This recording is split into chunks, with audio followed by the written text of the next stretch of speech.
ప్రజలందరికీ మీ బిడ్డలాంటి రాచమల్లు హృదయపూర్వకంగా నమస్కరిస్తూ, ఎగ్జిబిషన్ నిర్వహించిన నిర్వాహకులు తెలుగుదేశం పార్టీకి సంబంధించిన వారు స్థానిక ఎమ్మెల్యే వరదరాజరెడ్డి గారి ఆశీస్సులతో, వారి కుమారుడు కొండారెడ్డి గారి యొక్క అభయహస్తంతో ఎగ్జిబిషన్ నిర్వహించిన నిర్వాహకులు సుమారుగా 88-90 లక్షలు ఎగరగొట్టడానికి సిద్ధమై ఉన్నారు.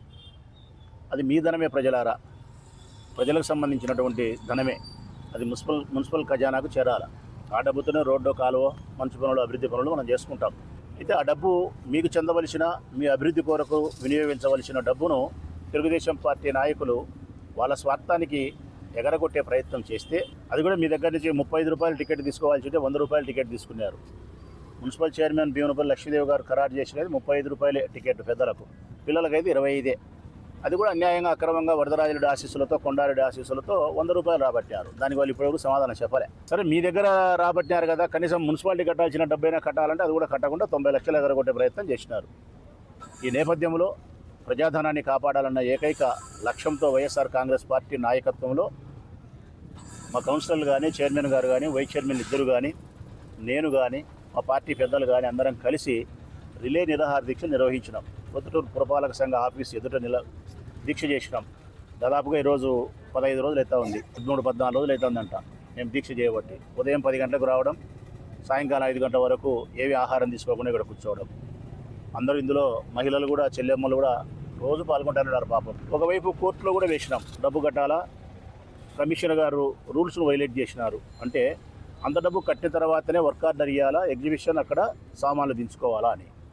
కానీ డబ్బు కట్టగదలకే కొండారెడ్డి కోసం, వరదారెడ్డి కోసం ఆయన వర్క్ ఆర్డర్ ఇచ్చినాడు, ఎగ్జిబిషన్ నిర్వహించినారు. అందుకే ఆయన మీద కూడా రూల్స్ వైలేట్ చేసినాడు కాబట్టి ఆయన మీద చర్యలు తీసుకోవాలా, డబ్బు అంతా రాబట్టాలని చెప్పి మేము కోర్టు పోయినాం.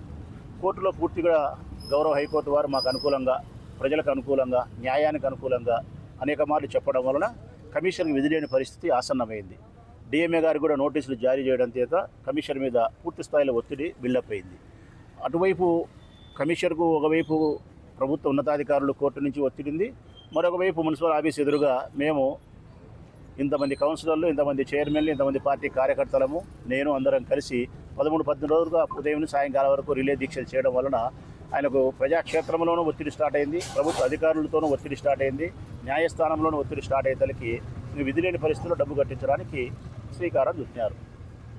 ఆయన బలవంతం చేసి వాళ్ళను భంగపోయి కాళ్ళ వేళ్ళ పడి ఏంటంటే ఇబ్బందులు పడి రకరకాలుగా తిప్పలు పడితే లాస్ట్కు 54 లక్షలు కట్టినారు ప్రజలారా. 88 లక్షలు కట్టాల్సిన వాళ్ళు 54 లక్షలు కట్టినారు. ఈ 54 లక్షలు వాళ్ళు కట్టడానికి ప్రధానమైన కారణం కోర్టు, ప్రధానమైన కారణం వైఎస్ఆర్ కాంగ్రెస్ పార్టీ పోరాట పటిమ. ఈ 2 కారణాల చేతనే వాళ్ళు 54 లక్షలు కట్టినారు. ఇంకా కట్టాల్సిన 34 లక్షలు ఏంటంటే కదా జిఎస్టీ. 1,91,00,000 మున్సిపాలిటీకి, ఆ 1,91,00,000 మీద 18% జిఎస్టీ, 34 లక్షలు జిఎస్టీ కార్యాలయానికి వస్తుంది. ఆ నుంచి స్టేట్ గవర్నమెంట్కి ఇంత, సెంట్రల్ గవర్నమెంట్కి ఇంత వస్తుంది. ఇప్పుడు ఆ 34 లక్షలు ఇంకా కట్టలే. నిన్నటికైతే 54 లక్షలు కట్టారు. ఇంకా వాళ్ళ ఉద్దేశం 34 లక్షల రూపాయలు కూడా ఎగరగొట్టాలనే ఉద్దేశం ఉందని ఫస్టే చెప్పిరే. అయితే కోర్టులో మటుకు అది తప్పించుకునే దానికి వల్లనే కాదు.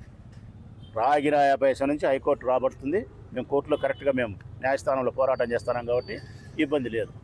ఇంకొకటి కూడా ఇందులో మీరు గుర్తుపెట్టుకోవాల్సిన అంశం ఏంటంటే కనుక, మున్సిపల్ కమిషనర్ హైకోర్టు వారికి సంజాయిషి ఇచ్చిన నేపథ్యంలో ఒక మాట చెప్పినాడు.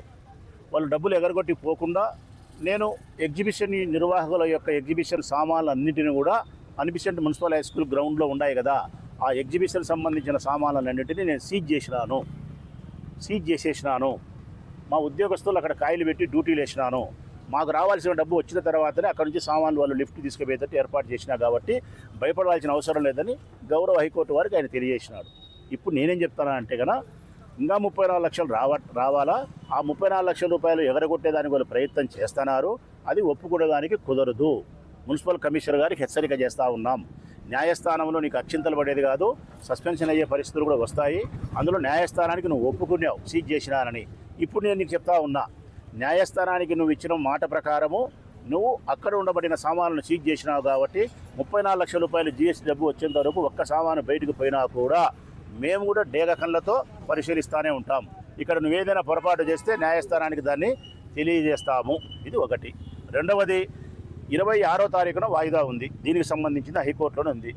ఆయన ఏం చెప్పినాడు మున్సిపల్ కమిషనర్ లాయర్ అంటే కన్నా 4 రోజుల కింద జరిగిన వాయిదాలో నాకు 2 వారాల గడువు ఇస్తే కన్నా ఈ 2 వారాల గడువులో వాళ్ళతో డబ్బంతా కట్టించి నేను నీకు కౌంటర్ ఫైల్ చేస్తాను, కోర్టు వారికి నివేదిక ఇస్తానని చెప్పినాడు. హైకోర్టు వారు, గౌరవ హైకోర్టు వారు 14 రోజులు గడువు ఇచ్చినారు. 26 తారీఖు వాయిదా. అంటే మున్సిపల్ కమిషనర్ గారు 25 తారీఖు లోపల ప్రతి రాగినా పైసను కట్టించి కౌంటర్ ఫైల్ చేయాలి. నేను కమిషనర్ గారికి మళ్ళీ కూడా చెప్తా ఉన్నా, 25 తారీఖు లోపల నువ్వు 34 లక్షలు జీఎస్టీ కూడా రాబట్టి 26 తారీఖున నువ్వు హైకోర్టులో నివేదిక ఇస్తే నీకు మంచిది, మాకు మంచిది, అందరికీ మంచిది. నువ్వు 26 తారీఖున ఇవ్వకుండా ఉంటే 26 తారీఖున న్యాయస్థానం ముందర నువ్వు దోషిగా నిలబడాల్సిన పరిస్థితి వస్తుంది. ఇక్కడ సీజ్ చేసిన సామాన్లు ఏ ఒక్కటి బయటికి పోయినా కూడా మేము డేగల్లాగా కాయలు ఉంటాం కాబట్టి హైకోర్టుకు తెలియజేస్తాము. ఈ 2 విషయాలను తెలియజేస్తూ నిర్వాహకులు కూడా ఒక మాట చెప్తాను, బ్రహ్మదేవుడు వచ్చినా కూడా మీరు 34 లక్షలు ఎగరగొట్టేదానికి కుదరదు, మీరు కట్టాల్సిందే. మీరు బుద్ధి తెచ్చుకొని ఇప్పటికైనా వరదరాజిరెడ్డి గారు, వరదరాజిరెడ్డి కుమారులు వాళ్ళు ఇప్పటికైనా జ్ఞానం తెచ్చుకొని ఆ 34 లక్షల రూపాయలు నిజాయితీగా కట్టే ప్రయత్నం చేస్తే, అంతకుముందు వైఎస్ఆర్ కాంగ్రెస్ పార్టీ నిర్వహించినప్పుడు ఎవరైనా మా వాళ్ళు కొద్దో గొప్ప జీఎస్టీ ఎగరగొట్టింటే ఆ డబ్బును మా వాళ్ళతో నేను కట్టించడము, వాళ్ళు కొద్ది గట్ట లేకపోతే నేను భాగం వేసుకోవాలని కట్టే క్రమం చేస్తానని చెప్పినా. కాబట్టి మీకు నాకు ఇరువురికి సంస్కారం ఏంటంటే మీరు 34 లక్షలు కట్టండి, కట్టకపోతే మాత్రం కోర్టులో తప్పించుకోలేరు. ఫైనల్గా నేను చెప్పేది ఏంటంటే 34 లక్షల రూపాయలు కోర్టు ద్వారా వస్తాదనే విశ్వాసము, కమిషనర్ రాబడతాడనే విశ్వాసము పూర్తిగా నమ్ముతూ ఇక ఈ దీక్షా శిబిరాన్ని కంటిన్యూ చేయడం వలన పోలీసులకు కానీ మరొకరికి కానీ డిస్టర్బెన్స్ ఉండకూడదనే ఉద్దేశంతో ఈ రోజుకి దీక్షా శిబిరాన్ని మేము ఉపశమనం కలిగిస్తున్నాం. టెంపరవరీగా 34 లక్షల రూపాయలు కన్నా మళ్ళీ కట్టకుండా హైకోర్టులో వాళ్ళు సరైనటువంటి సమాధానం ఇవ్వకుండా తప్పించుకునే ప్రయత్నం చేస్తే మళ్ళీ హైకోర్టులో అక్కడ వాదన స్టార్ట్ అవుతుంది. ఇదే శిబిరంలోనే మళ్ళీ రిలే నిరాహార దీక్షలు ప్రారంభమవుతాయి. ఎప్పుడైనా ఎవరైనా నాయకుడు కావాలంటే పోరాటాలు చేయాలి. ప్రజా సమస్యలపైన పోరాటం చేస్తే నాయకుని అవుతావు, బురద తల్లితే శిఖండి అవుతావు. ఇప్పుడు ఆ పిల్లోడు పోరాటాలు చేస్తున్నాడా, బురద తల్లుతున్నాడా? 3 సంవత్సరాలుగా ఆ పిల్లోడు చేస్తాండేది ఏంది? ప్రతిపక్షంలో ఉన్నప్పటి నుంచి ఒక్క పోరాటం కూడా చేయలే.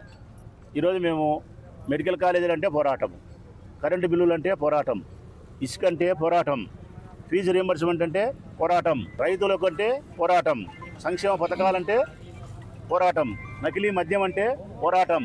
16-17 నెలల కాలంలో మేము చేసిన పోరాటాలు 1, 2, 3. ఆ పిల్లోడు ఒక్కడన్నా 3 సంవత్సరాల కాలంలో ఒక్క పోరాటం చేసినాడా? చేయలే. ఆ పిల్లోడు చేసింది ఏంది? మట్టక, గుట్టక, క్రికెట్టు, జూదము, మంగతయి, వ్యభిచారము, ఇసుక, భూములు, ఇవన్నీ లేని విషప్రచారం నా పైన చేసి బురద చల్లడం. ఆ పిల్లోనికి చేతనేది ఏంటంటే కనుక బురద చల్లే ప్రయత్నం మాత్రం చేస్తాడు. పోరాటాలు చేసేది చేత కాదు. పోరాటం చేస్తే యోధుడు అంటారు, బురద చల్లితే శిఖండి అంటారు. ఆ పిల్లోడు నా దృష్టిలో శిఖండి పాత్రను పోషిస్తున్నాడు. వరదరాజిరెడ్డికి తెలుగుదేశం పార్టీకి మేలు చేసేదానికోసం అది కూడా ముందుకొచ్చి పోరాటం చేయలేడు. అది నిజంగా పోరాటం చేయాలంటే ఎవరి మీద చేయాలా? జూదాల మీద ఇంకోటి అంటే వరదరాజు మీద చేయాలా?